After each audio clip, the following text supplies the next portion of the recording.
November 9th, Daily Devotional, Lift 'em Up by Ellen G. White. The judgment set, the books opened.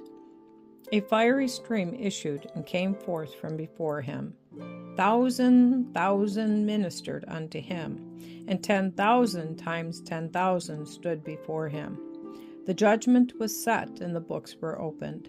Daniel chapter 7, verse 10. The books of record in heaven, in which the names and the deeds of men are registered, are to determine the decisions of the judgment. Says the prophet Daniel, the judgment was set and the books were opened.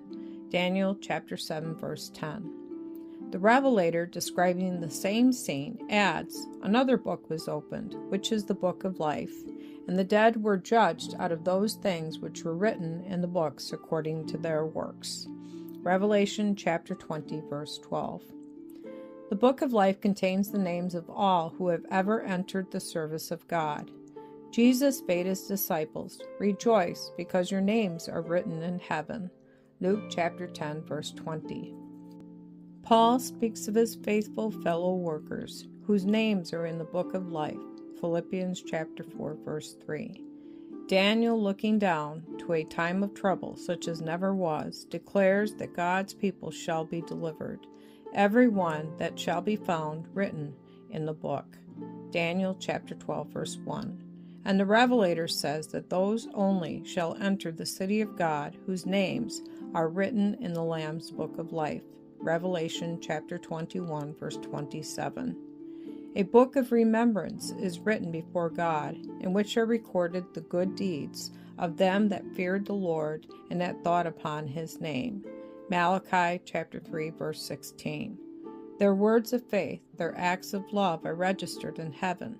Nehemiah refers to this when he says, Remember me, O God, wipe not out my good deeds that I have done for the house of my God. Nehemiah chapter 13, verse 14. In the book of God's remembrance, every deed of righteousness is immortalized. There every temptation resisted, every evil overcome, every word of tender pity expressed is faithfully chronicled, and every act of sacrifice, every suffering and sorrow endured for Christ's sake is recorded. Says the psalmist, Thou tellest my wanderings, put thou my tears into thy bottle. Are they not in thy book? Psalm 56, verse 8.